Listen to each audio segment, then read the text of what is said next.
আল্লাহ নবী বলছেন ওয়ামান আসানি, যে আমি মুহাম্মদের অবাধ্য হলো, ফাকাদ আবা, সেই লোকই আমাকে অস্বীকার করলো যে আমার অবাধ্য হলো। রাসূল সাল্লাল্লাহু আলাইহি সাল্লাম বলেছে সল্লু, নামাজ পড়ো, কামা রাআইতুমুনি উসাল্লি, যেভাবে আমি মুহাম্মদকে নামাজ পড়তে দেখো। সাল্লাল্লাহু, আমরা বিভিন্ন বিভক্ত করে ফেলেছি নামাজকে এবং বলেছি সব ঠিক সব ঠিক সব ঠিক। হলুদ সব তরকারিতে লাগে, ইসলাম নাকি হলুদ সব জায়গায় লাগে। ইন্না লিল্লাহি ওয়া ইন্না ইলাইহি রাজিউন।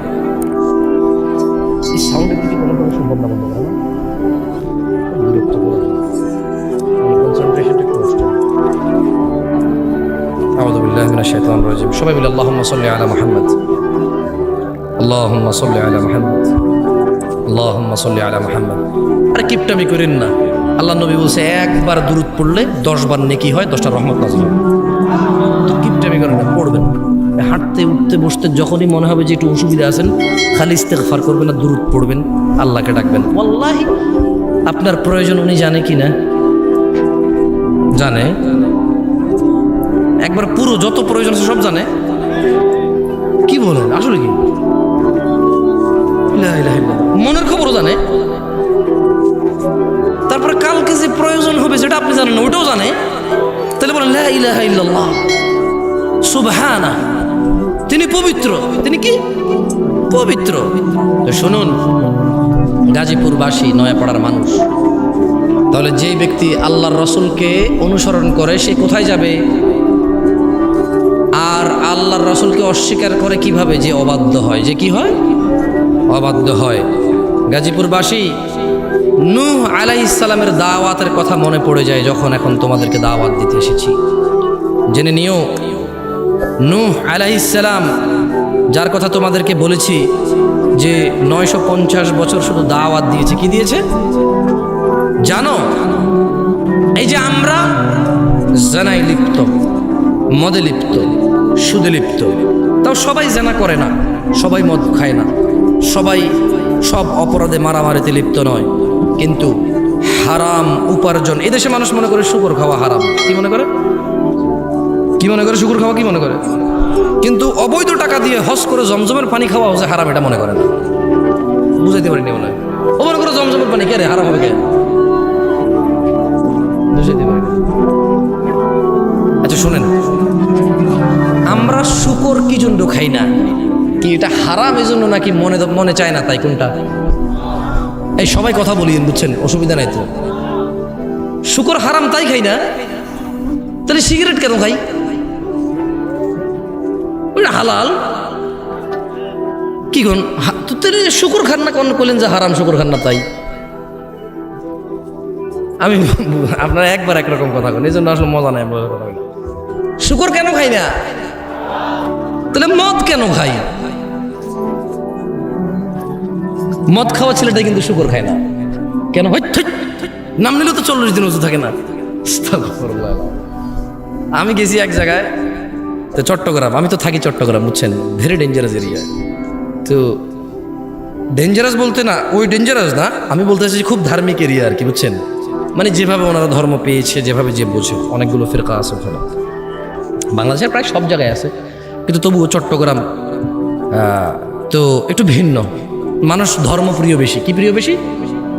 ধর্মপ্রিয়। যে যেভাবে ধর্ম বোঝে সেভাবে চেষ্টা করে পালন করা। তবে নামাজি অত বেশি নাই, এখানকার মতোই, আমার গ্রামের মতোই। ওই নামাজির সংখ্যা সব জায়গায় অ্যাভারেজ, সব জায়গায় কি অ্যাভারেজ। তো আমি কথায় কথায় শুকুর নিয়ে কথা উঠলো। তো ওখানে আমরা 4-5 জন লোক কথা বলতেছিলাম, সবাই আমরা পরিচিত ছিলাম। তো একটা আমার ফ্রেন্ড ছিল, বয়স আমার থেকে একটু বড়। তো বললো যে জামশেদ, আমরা যে কক্সবাজার যাচ্ছিলাম ওই যে রোহিঙ্গাদেরকে দেখতে, তখন তো বাংলাদেশে ওরা ঢুকলো, বললো যে তোর মনে আছে যে কতগুলো শুকুর দেখলাম, ওইদিকে শুকুর পালে ওরা।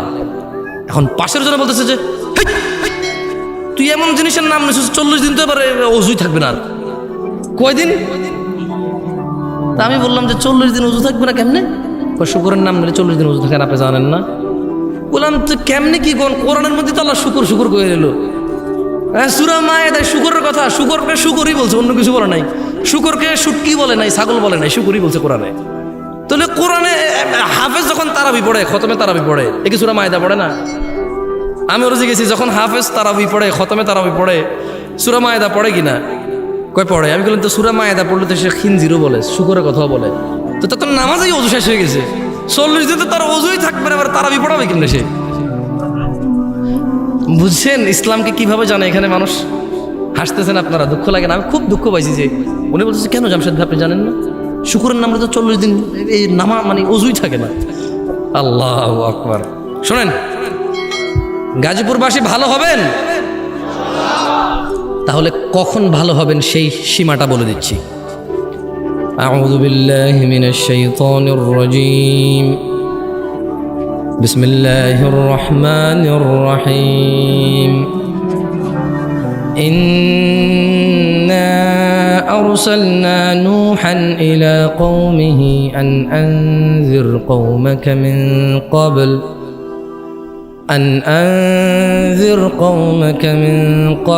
أن يأتيهم عذاب أليم। আল্লাহ তাআলা উম্মতে মুহাম্মদকে সতর্ক করতেছেন নূহ আলাইহিস সালামের ঘটনা বর্ণনা করে।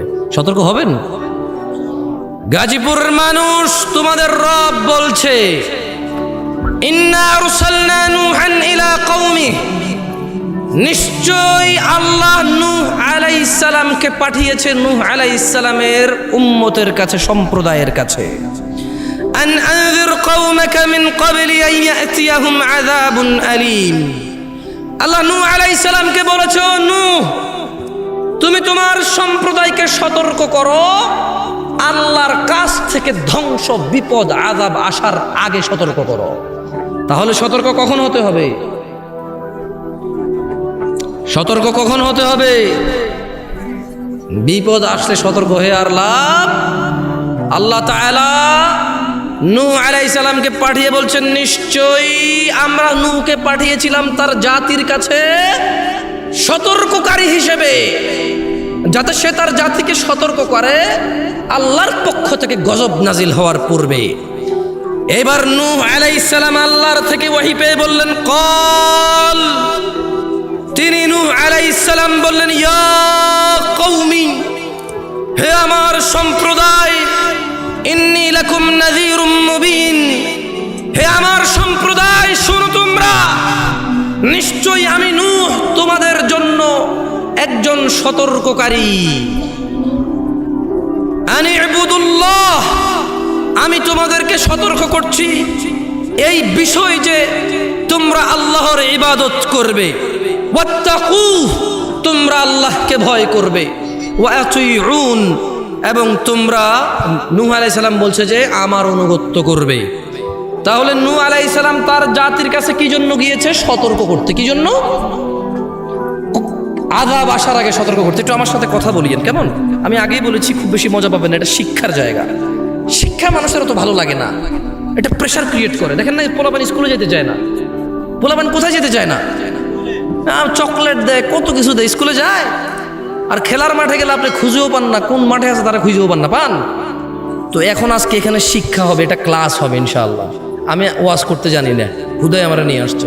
আমার কথা হচ্ছে একটা ক্লাস হবে, আধা ঘন্টা, 1 ঘন্টা 40-50 মিনিট একটা ক্লাস হবে, যেখানে আপনি কিছু জিনিস শিখবেন।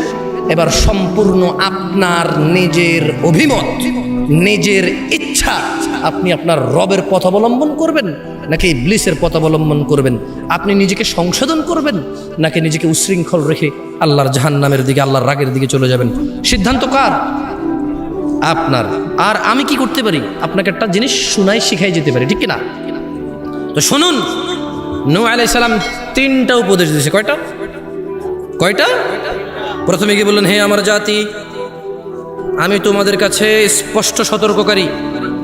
আর শুনে নাও আমার উশৃঙ্খল জাতি, শুনে নাও আমার গুনাহগার জাতি, শুনে নাও আমার আল্লাহদ্রোহী জাতি, আমি তোমাদেরকে সতর্ক করছি, আনি ইবুদুল্লাহ, তোমরা একমাত্র আল্লাহর ইবাদত করবে। ভবিষ্যতের জন্য টিয়া পাখির কাছে যাবে না, মেয়ের বিয়ের জন্য চিরুনি পড়া নিয়ে এসে মাথা আশ্রাবা না। শোনো আমার জাতি, তোমরা কোরআনকে অপবিত্র অবস্থায় গলায় ঝুলিয়ে রাখবে না, গায়ে মাখবে না, টয়লেটে যাবে না এটাকে নিয়ে। তোমরা এই কোরআনুল কারীম পড়বে, পড়ে সেই অনুযায়ী আমল করবে, নিজের হৃদয় নরম হবে এবং জীবন পরিচালনা করে আল্লাহর সন্তুষ্টির দিকে তোমরা জান্নাতে চলে যেও। শোনো আমার জাতি, আনি ইবুদুল্লাহ, আল্লাহ ছাড়া অন্য কারো ইবাদত হবে না। মুশকিল উদ্ধারকারী কে? সন্তান দাতাকে। কে? ভালো মন্দের নির্ধারণ কে করে? অন্য কারো কাছে কি আছে? আল্লাহ ছাড়া আল্লাহর বিপক্ষে কেউ কি আপনাকে আশ্রয় দিতে পারবে? আল্লাহ যদি আপনাকে আশ্রয় দেয়, কেউ কি আপনার ধ্বংস করতে পারবে?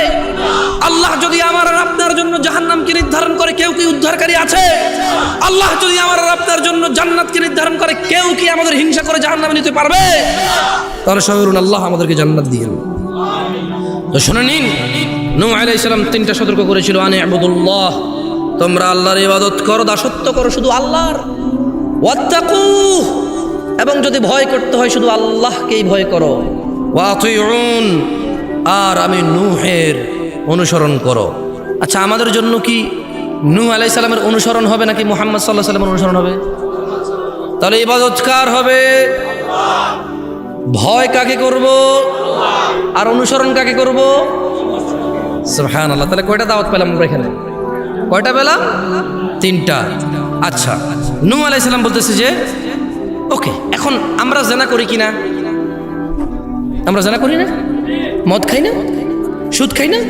মারামারি, গীবত, সমস্ত অপরাধের সাথে আমরা জড়িত আছি কিনা? গান বাজনা, নাচানাচি আছি না? বেনামাজি, তারপরে হজ করার তৌফিক আছে, হজ করে। যাকাত দেওয়ার তৌফিক আছে, যাকাত কি টাকা দিয়ে দেয় না কাপড় দিয়ে দেয় ট্রাক বইরা? তার মানে প্রত্যেকটা অন্যায়ের সাথে এত আমরা লিপ্ত, বরঞ্চ ইসলামের যে হুকুম আহকাম যেভাবে এগুলোকে পালন করা উচিত সেভাবে পালন না করে উল্টা নিজের মতো করে করি কিনা? করি কিনা? তাহলে নূহ আলাইহিস সালাম তার জাতিকে কয়টা ইবাদতের কথা বললো? প্রথমটা কি? আপনারা মনোযোগ দিয়ে শুনতেছেন না, ওয়াল্লাহি দেখেন গাজীপুরের মানুষ, মনোযোগ দিয়ে শুনুন।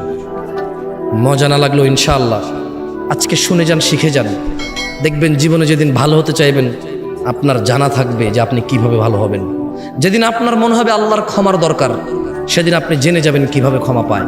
যদি আজকে এই মাহফিল মনোযোগ দিয়ে শুনেন, আরে হ্যাঁ, আমি চলে যাওয়ার পরে এই মাহফিল চলে যাবে না তো, কারণ আমি কোনো কিস্সা কাহিনী বলতেছি না, এখানে কোনো গল্প উদাহরণ দিচ্ছি না, সূরা নূহ পড়ে শোনাচ্ছি। কি পড়ে শোনাচ্ছি? আর আপনার ঘরেও এই কোরআন আছে, এই সূরা আপনার ঘরেও আছে, যখন মর্জি পড়ে নিজেকে সংশোধন করে নিয়েন। খুব সুন্দর আলোচনায় আসছেন। আর আমি দীর্ঘ অনেকদিন পর সূরা নূহ নিয়ে আলোচনা করছি, দীর্ঘ অনেকদিন পর। আমার খুব ফেভারিট সূরা এটা, কারণ আমার কাছে মনে হয় এখানে সব কিছু আছে। একজন মানুষের সর্বোচ্চ দাওয়াত, মানে সর্বোচ্চ একজন মুসলমান কি করবে, এরপরে সে কি পাবে, যদি সে তারপরেও ব্যর্থ হয় এগুলা করতে, তাহলে সে কি করবে, ব্যর্থ হওয়ার পরও যদি সে এগুলা করে তাহলে সে কি পাবে, সব আছে এখানে। সুবহানাল্লাহ। তাহলে শোনেন, তাহলে আমরা কার ইবাদত করলাম? ভয় কাকে পাইলাম? অনুসরণ কাকে করলাম? এইবার এগুলা করলে কি হবে দেখেন, আল্লাহ বলছে যে يغفر لكم من ذنوبكم ويؤخركم إلى أجل مسمى إن أجل الله إذا جاء لا يؤخر لو كنتم تعلمون। ও আমার জাতি, ইবাদত করো আল্লাহর, ভয় করো আল্লাহকে এবং রাসূলের অনুসরণ করো। যদি তোমরা এই তিনটা কাজ করো, আল্লাহ তোমাদেরকে ক্ষমা করবেন। সুবহানাল্লাহ। তোমাদের যত অপরাধ আছে কে ক্ষমা করবে? ওয়া ইউআখিরুকুম ইলা আজালিম মুসাম্মা, তোমাদেরকে তিনি এই যে অপরাধগুলো করে ফেলেছো, যদি তোমরা এই অপরাধী তোমরা একেবারেই তোমরা আল্লাহ দ্রোহী, আল্লাহর এবং তার রাসূলের কোনো কথা মানছো না, এবার শুধু আল্লাহর ইবাদতটা করো, আল্লাহকে ভয় করো, তাহলে আল্লাহর নবী বলছে যে আল্লাহ তোমাদের অপরাধ ক্ষমা করবে। ওয়া ইউআখিরুকুম ইলা আজালিম মুসাম্মা, এবং তোমাদেরকে তিনি একটা নির্দিষ্ট সময় দেবে, মানে তিনি তোমাদেরকে হায়াত দেবে, বাঁচায় রাখবে যাতে ভালো কাজ করতে পারো। সুবহানাল্লাহ। মানে গুনাহগার হয়ে তুমি মরবা না। আর কি লাগবে? একটা মানুষ গুনাহগার হয়ে মরবে না, সে আল্লাহর ইবাদত করবে, আল্লাহকে ভয় পাবে, রাসূলের অনুসরণ করবে, তাহলে আল্লাহ তাকে সময় দিবে, অবকাশ দিবে, নির্দিষ্ট একটা সুযোগ দিবে যাতে সে ইবাদত করে আল্লাহ প্রিয় হয়ে পৃথিবী ত্যাগ করতে পারে। এবং নূহ আলাইহিস সালাম বলতেছে, ও আমার জাতি, জেনে রাখো, ইযা জা ইন্না আজালাল্লাহ, আল্লাহর দেওয়া নির্দিষ্ট সময়, ইযা জা, যদি আল্লাহর দেওয়া মৃত্যু তোমার জন্য চলে আসে, আল্লাহর দেওয়া ধ্বংস যদি তোমার জন্য চলে আসে, লা ইউআখার, দেরি হবে না। লাউ কুনতুম তা'লামুন, আমার জাতি যদি তোমরা জানতে। তাহলে আমরা প্রায় এখন 6-7টা শিক্ষা পেয়ে গেলাম। কয়টা শিক্ষা পেলাম? আমি বলতেছি দেখেন, তাহলে নূহ আলাইহিস সালাম দাওয়াত দিল আল্লাহর ইবাদতের এবং আল্লাহকে ভয় করার এবং নূহ আলাইহিস সালামকে অনুসরণ করার, যেহেতু ওনার জাতি। এই তিনটা দাওয়াত। আচ্ছা, এই তিনটা দাওয়াত মানলে আল্লাহ ইনস্ট্যান্ট সঙ্গে সঙ্গে দুটা জিনিস দিয়ে দিবে। কি দিবে? একটা ক্ষমা করে দিবে। কি করবে? আর একটা, এই ক্ষমার পরে তিনি কিছু নির্দিষ্ট সময় দিবে যাতে তোমরা ভালো হয়ে যেতে পারো, যাতে তোমরা আল্লাহর প্রিয় বান্দা হয়ে যেতে পারো। এরপর নূহ আলাইহিস সালাম একটা সতর্ক করলো। কি করলো? কি করলো? প্রথমে তিনি উপদেশ দিল, সতর্ক করলো। তারপর তিনি খুশির সংবাদ দিল যে আল্লাহ ক্ষমা করে দেবে, তোমার জীবন দেবে যাতে তুমি ভালো হইতে পারো। এইবার নূহ আলাইহিস সালাম একটা কন্ডিশন দিচ্ছে। নূহ আলাইহিস সালাম একটা কন্ডিশন দিচ্ছে যে কি, আমার জাতি যদি তুমি আল্লাহর ইবাদত না করো, যদি তুমি আল্লাহকে ভয় না করো, যদি তুমি আল্লাহর ক্ষমা না পাও আর আল্লাহ থেকে নির্দিষ্ট সময় না পাও, তাহলে খবরদার আমার জাতি মনে রাখো, যখন আল্লাহর দেওয়া সময় চলে আসবে এ দেরি হবে না। যদি তুমি জানতে